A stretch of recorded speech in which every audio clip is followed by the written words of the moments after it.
नमस्कार जय जगन्नाथ मु स्वागत आपण मानक वेलकम करछि आपनक प्रिय यूट्यूब चैनल स्वागत रिपोर्ट प्रीवियस वीडियो रे हमें आरआई एआरआई ओमिनो एसएफएस आउ स्टैटिस्टिकल फील्ड सर्वर जोटा रहिला हमरो आईसीडीएस सुपरवाइजर ऊपर विस्तार रूप में आलोचना करथिलु प्रीलिम्स रिजल्ट्स केबे आसीबो कट ऑफ्स केते रहिबो आ को रिगार्डिंग केते की पोस्ट अछि आज यहीपरि बहुत गुड़े प्रश्नर समाधान सहित आज जाइए आउ गोटे वीडियो स्वागत रिपोर्ट रे वीडियो जदि भल लगे चैनल टी सब्सक्राइब करेंगे और गोटे लाइक बटन निश्चय दबाइबे।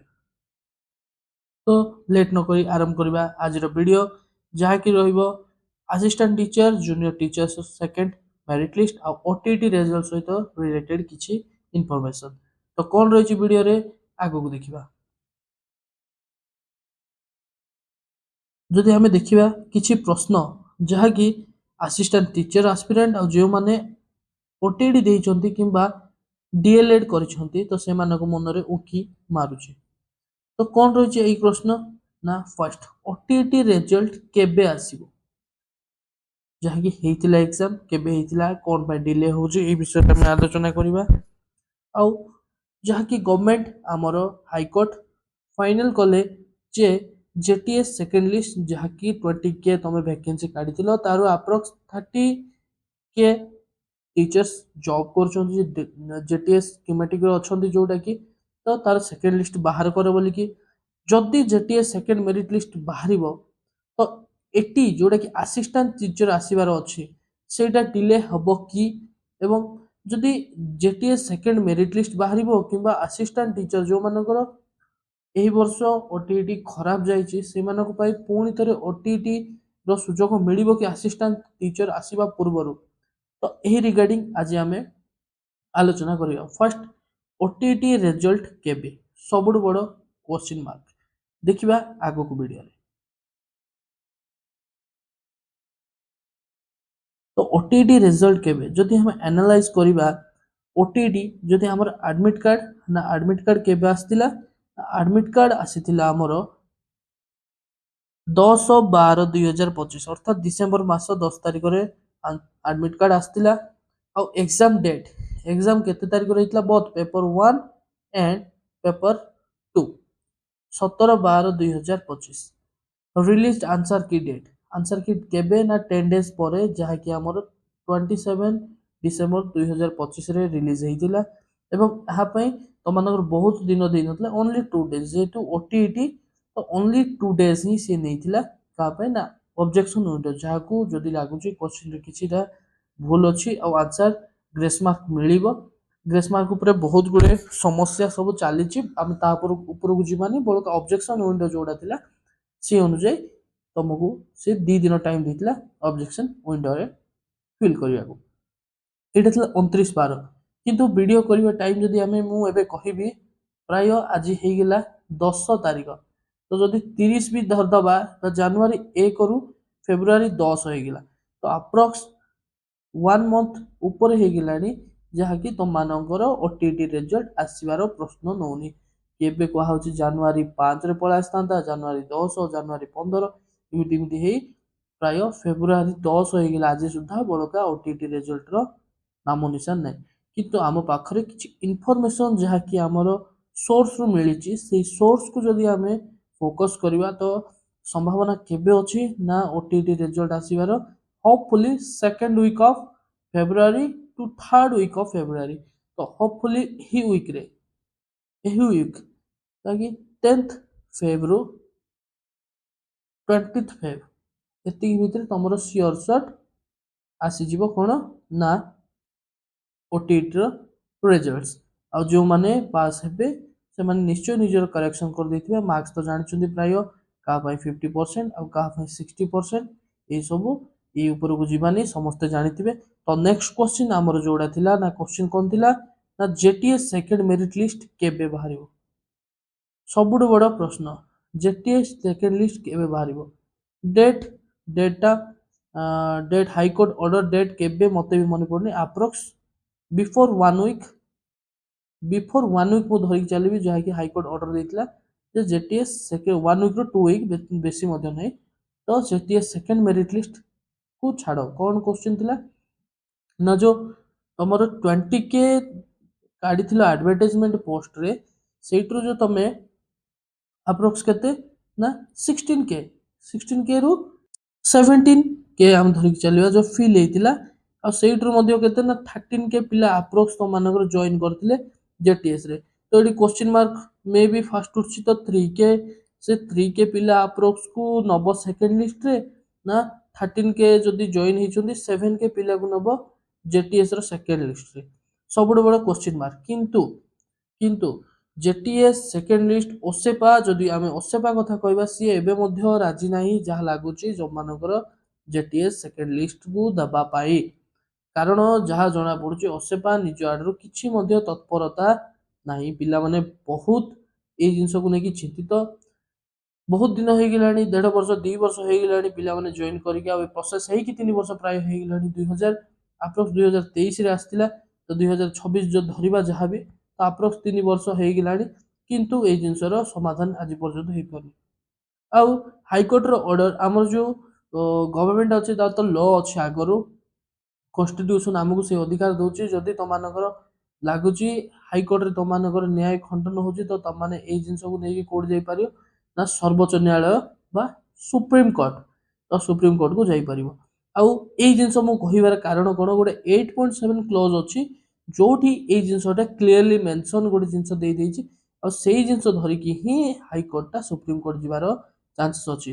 କିନ୍ତୁ ଗୋଟେ ଖୁସିର କଥା ହଉଛି ବହୁତ କମ୍ କେସେସରେ ହାଇକୋର୍ଟର ହାଇକୋର୍ଟର ଯୋଉ ଜଜମେଣ୍ଟ ଅଛି, ସେ ହାଇକୋର୍ଟର ଜଜମେଣ୍ଟକୁ ବହୁତ କମ୍ କ୍ଷେତ୍ରରେ ସୁପ୍ରିମକୋର୍ଟ ବାରଣ କରିଥାଏ। ତ ଚାନ୍ସେସ୍ ଅଛି ଏଇଠି ପିଲାମାନେ ହିଁ ଜିତିବେ, ଲେଟ୍ ହେଇପାରେ କିନ୍ତୁ ସିଓର ସଟ୍ ପିଲାମାନେ ହିଁ ପ୍ରାୟ ଜିତିବାର ସମ୍ଭାବନା ଅଛି।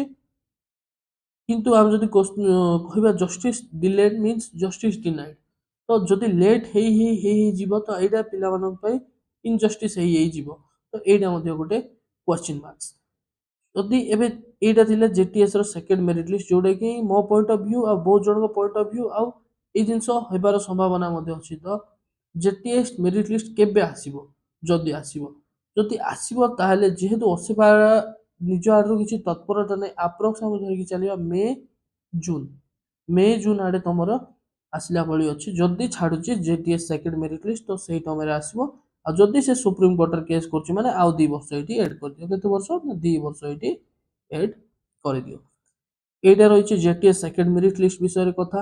ନେକ୍ସଟ ଯଦି ଦେଖିବା ଆମର ଜେଟିଏସ୍ ସେକେଣ୍ଡ ଲିଷ୍ଟ ପାଇଁ ଏଠି ଡିଲେ ହେବ କି, ଜେଟିଏସ୍ ସେକେଣ୍ଡ ଲିଷ୍ଟ ଯଦି ଆସିବ, ଯୋଉଟା ଏଇଠି ଆମର ଦିଟା ସମ୍ଭାବନା କ୍ରିଏଟ୍ ହଉଛି। ଫାର୍ଷ୍ଟ କ'ଣ, ଏଠି ମାନେ ତ ଜାଣିଥିବ ପିଲାମାନେ ତମମାନଙ୍କର ଆସିବାର ଅଛି ଆସିଷ୍ଟାଣ୍ଟ ଟିଚର, ତ ଏଠି ଦିଟା କଥା ଉଠେ।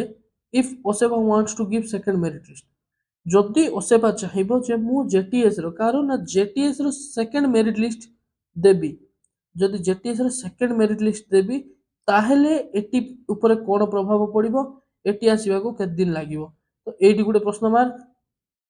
ସେକେଣ୍ଡ ଜିନିଷ ହଉଛି, if OSEPA delayed the process to or take the decision to high court to supreme court, ଯଦି ଓସେପା ଯୋଉ ଜଜମେଣ୍ଟ ଅଛି, ହାଇକୋର୍ଟର ଯୋଉ ଜଜମେଣ୍ଟ ଅଛି, ହାଇକୋର୍ଟର ଜଜମେଣ୍ଟକୁ ଯଦି ସେ ସୁପ୍ରିମକୋର୍ଟକୁ ନବ, କୋଉଠି ନା ସୁପ୍ରିମକୋର୍ଟକୁ, ତ ଏଇଠି କ'ଣ ପସିବିଲିଟି ଅଛି। ତ ଯଦି ଆମେ ଦିଟାକୁ ଯଦି ଦେଖିବା, ଆଉ ଦିଟା ଯାକର ଯଦି ପଜିଟିଭ ଆଉ ନେଗେଟିଭ ଭ୍ୟୁଜ ଦେଖିବା, କ'ଣ ହବ, OSEPA wants to give the second merit list, ଯଦି OSEPA second merit list JTS ଦବ, ତ ଫାର୍ଷ୍ଟ ପଜିଟିଭ ପଏଣ୍ଟ କ'ଣ ହଉଛି, ଯୋଉ ପିଲାମାନଙ୍କର ଏକ୍ସାମ୍ସ ଭଲ ଯାଇଥିଲା, କିଛି କିଛି ମାର୍କ କଟି ଯାଇଥିଲେ, ତ ସେଇମାନେ ଚାକିରି ପାଇଯିବେ। ଆଉ ଏଇ ଚାକିରି ପାଇବା ଦ୍ୱାରା କ'ଣ ହବ, ବହୁତ ମେରିଟ୍ ପିଲା ଚାକିରି ପାଇବେ। ଆଉ ଏ ମେରିଟ୍ ପିଲା ଯୋଉମାନେ ଚାକିରି ପାଇବେ, ସେଇମାନେ ଆଉ ପୁଣି ଥରେ ଏଟି ପାଇଁ ସେମାନେ ଆଉ ଏଟି ଉପରେ ଆସିବେନି, ଯେହେତୁ ଏଟି ଓ ଜେଟି ପ୍ରାୟ ସେମ୍ ନାହିଁ ପୁରା, ଏଇଟା ଯାହାକି ତମ ରେଗୁଲାର ବେସିସରେ ଆସିବ ବୋଲିକି କଥା ଚାଲିଛି। କିନ୍ତୁ ଜେଟିଏସ୍ଟା ଯୋଉଟା ତମର ବର୍ତ୍ତମାନ ସ୍କିମାଟିକରେ ଅଛି, ତ ଯାହାହେଲେ ବି ଏଟି ଆସିବା ପୂର୍ବରୁ ଜେଟିକୁ ତ କନଫର୍ମ ତାର ରେଗୁଲାର ହିଁ କରିଦବ। ତ ଏଇଟା ହଉଛି ଆର ବେନିଫିଟ, ଯେ ପିଲା ଯାହା ହେଲେ ବି ତମମାନଙ୍କର ମେରିଟ୍ ପିଲା ପ୍ରାୟ ଯଦି 7K ଯାଉଛନ୍ତି, ତ 7K ମେରିଟ୍ ପିଲା ତମମାନଙ୍କର କମିଯିବେ। ତ ଯେଉଁ ପିଲାମାନେ 15,000, ଗଭର୍ଣ୍ଣମେଣ୍ଟ କହିବା ଅନୁଯାୟୀ 15,000 3 ବର୍ଷରେ ଛାଡ଼ିବି କହୁଥିଲା, କିନ୍ତୁ ଏବେ ଯାଏଁ ତ ଏଟିର ଦେଖା ଦର୍ଶନ ନାହିଁ। କ'ଣ ହବ ଭଗବାନଙ୍କୁ ଜଣା, କିନ୍ତୁ ଯଦି ସେକେଣ୍ଡ ମେରିଟ୍ ଲିଷ୍ଟ ଛାଡୁଛି ପଜିଟିଭ ପଏଣ୍ଟ ହେଉଛି ଏଇଟା। ଆଉ ଯଦି ନେଗେଟିଭ ପଏଣ୍ଟ କହିବା ଆମେ, ଯଦି ସେକେଣ୍ଡ ମେରିଟ୍ ଲିଷ୍ଟ ଛାଡୁଛି ମୁଁ ଯେମିତି କହିଲି ଯେ ମେ, କେବେ ନା ମେ ରୁ ଜୁନ ଆପ୍ରୋକ୍ସ ଏତିକି ସମୟ ନେବ ସେକେଣ୍ଡ ମେରିଟ୍ ଲିଷ୍ଟ କାଢିବାକୁ। ଆଉ ସେକେଣ୍ଡ ମେରିଟ୍ ଲିଷ୍ଟ ପରେ ହିଁ ସେ କ'ଣ ଆପ୍ଲାଏ କରିବା ପାଇଁ ଦେବ ନା ଏଟି ଆସିଷ୍ଟାଣ୍ଟ ଟିଚରର ତମମାନଙ୍କର ଭେକେନ୍ସି ଛାଡ଼ିବ। ତ ଆପ୍ରୋକ୍ସ ତମେ ଭାବିକି ଚାଲ ଜୁନ, ତ ଜୁଲାଇରୁ ଅଗଷ୍ଟ ଏଇ ସମୟରେ ହିଁ ତମମାନଙ୍କର ଆସିଷ୍ଟାଣ୍ଟ ଟିଚରର ଭେକେନ୍ସି ଦେଖିବାକୁ ମିଳିବ ଆଉ ନୋଟିଫିକେସନ୍ସ ଦେଖିବାକୁ ମିଳିବ। ଏଇଟା ଥିଲା if OSEPA wants to give second merit list. ଏବେ ଦେଖିବା ଯଦି ଓସେବା ଚାହିଁବ ଯେ ମୁଁ ସେକେଣ୍ଡ ମେରିଟ୍ ଲିଷ୍ଟ ଆଉ ଦେବିନି, କ'ଣ କରିବି ୟାକୁ ନା ଏ ଯେଉଁ ଅଛି ଆମର ଜଜମେଣ୍ଟ ଅଛି ହାଇକୋର୍ଟର, ତାକୁ ଯଦି ସେ ଚାହିଁବ ସୁପ୍ରିମକୋର୍ଟକୁ ନେବ, ତ ଏଇଠି ମଧ୍ୟ କେତେଟା କଣ୍ଡିସନ ଆସୁଛି। ତ ଏଇ ଜିନିଷ ଆସିବ କ'ଣ, ଯେଉଁ ପିଲାମାନେ ବର୍ତ୍ତମାନ କିଛି କିଛି ମାର୍କ କଟିଛନ୍ତି ବା କେସ୍ କରିଥିଲେ ହାଇକୋର୍ଟରେ, ଅବଭିୟସଲି ସେମାନେ ହାଇକୋର୍ଟରେ କେସ୍ଟା ଜିତି ଯାଇଛନ୍ତି, ତେଣୁ ସୁପ୍ରିମକୋର୍ଟ ଗଲେ ମଧ୍ୟ ସେମାନେ ଛାଡ଼ିବେନି। ତ ଯେତେବେଳେ ଏଟିର ନୋଟିଫିକେସନ ଯଦି ଗଭର୍ଣ୍ଣମେଣ୍ଟ ଦବ, ଏଟିର ନୋଟିଫିକେସନ ଦବ, ତ ସେମାନେ ୟା ଉପରେ କହିବେ ଯେହେତୁ ଜିଟିଏ ସେକେଣ୍ଡ ଲିଷ୍ଟ ତମେ ଛାଡ଼ିନ, ଏଟି କିପରି ଦଉଛ। ତ ଏଇଠି ଗୋଟେ କ୍ୱେଶ୍ଚିନ୍ ମାର୍କ ଆସିବ। ଆଉ ଏଇଟା ପାଇଁ ମଧ୍ୟ ପ୍ରୋସେସଟା ଅଧିକ ଡିଲେ ହେଇଯିବ, ଆଉ ଏ ଉପରେ ମଧ୍ୟ ଷ୍ଟେଟା ଲାଗିଯିବାର ଚାନ୍ସ ଅଛି, ବହୁତ ବଡ଼ ଚାନ୍ସ ଅଛି। ତ ଯଦି ଜିଟିଏସ୍ ର ସେକେଣ୍ଡ ମେରିଟ୍ ଲିଷ୍ଟ ଓସେପା ଦଉନି, ତ ମୋତେ 100% ଲାଗୁଛି ଏଇ ଜିନିଷଟା ହବ। ମୋତେ ଲାଗୁନି, ସମସ୍ତଙ୍କୁ ଲାଗୁଛି ଏଇଟା ହିଁ ସତ୍ୟତା, କିଏ ମଧ୍ୟ କାହିଁକି ଛାଡ଼ିବ। ତ ଏଇଟା ଗୋଟେ ପ୍ରୋବ୍ଲେମ, ଆଉ ଆର କିଛି ପଜିଟିଭ ପଏଣ୍ଟ ନାହିଁ। ତ ଓସେପା ଗୋଟିଏ ହିଁ କାମ କରିପାରିବ, ଯାହାକି ସେକେଣ୍ଡ ମେରିଟ୍ ଲିଷ୍ଟ ଛାଡ଼ିବ ଆଉ ହାଇକୋର୍ଟରୁ ସୁପ୍ରିମକୋର୍ଟ କେସ୍ ନ ନେଇକି ସେକେଣ୍ଡ ମେରିଟ୍ ଲିଷ୍ଟ ଛାଡ଼ିଦେବାଟା ତା ପାଇଁ ହିଁ ଭଲ ହବ। ଆଉ ଯଦି ଆଉ ପିଲାମାନଙ୍କ ପାଇଁ ବି ଭଲ ହବ, ନହେଲେ ପ୍ରୋସେସଟା ଡିଲେଡ ହେଇଯିବ। ଆଉ ଯାହା ହେବା କଥା ଭଗବାନଙ୍କ ଉପରେ ହିଁ ନ୍ୟାୟ। ଓଡ଼ିଶାର ଯେଉଁ ବି ଟିଚିଂ ଏକ୍ଜାମ୍ସ ହେଉଛି ତା ଉପରେ କିଛି ମଧ୍ୟ ବିଶ୍ୱାସଯୋଗ୍ୟ ରହୁ ନାହିଁ। ନେକ୍ସଟ ଯଦି ଦେଖିବା ଆମର ଆଉ କ'ଣ ଅଛି ପ୍ରୋସେସ, ଯୋଉଟାକି ଆମେ କହୁଥିଲୁ ସିଏ ଯାହାକି କ୍ଲୋଜ୍ ନେଇଥିଲା କାଉନସିଲିଂରେ ଗୋଟେ ସେ ଲେଖିଥିଲା। ତ ଏଇ ଜିନିଷ ଉପରେ ସେ ନେଇକି ସୁପ୍ରିମକୋର୍ଟ ଯିବ, ଯାହାକି ମୁଁ କହୁଥିଲି there will be no waiting list. OSEPA କେବଳ ଗୋଟେ ୱାର୍ଡରେ ଲାଗିଛି ଯେ ମୁଁ କ୍ଲୋଜ୍ 8.7ରେ ଲେଖିଛି ଯେ there will be no waiting list. ଏଇଟା ହେଉଛି ଓସେପାର ୱାର୍ଡସ୍। ଆଉ ଏହି ଗୋଟିଏ ଲାଇନକୁ ଧରିକି ହିଁ ସେ ଯାଇକି ସୁପ୍ରିମକୋର୍ଟରେ କହିବାକୁ ଚାହୁଁଛି ମୁଁ ୱେଟିଂ ଲିଷ୍ଟ ଛାଡ଼ିବି ବୋଲି କହିନଥିଲି, କିନ୍ତୁ ଯେହେତୁ ସେ ଫିଲ୍ କରିନି, ଫିଲ୍ କରିବାକୁ ବାଧ୍ୟ। ଏଇଟା ସୁପ୍ରିମକୋର୍ଟ ମଧ୍ୟ ତାଙ୍କୁ ହିଁ ଅର୍ଡର ଦେବ, ଖାଲି ପ୍ରୋସେସଟା ଡିଲେଡ୍ ହେବ। ସେ ଏଇଠି ମାନିଗଲେ ଭଲ କଥା, ନହେଲେ ସେଇଠି ଯାଇକି ମାନିବେ, ସେମିତି ହିଁ କଥା। ତ ନେକ୍ସଟ କ'ଣ ଅଛି ଦେଖିବା।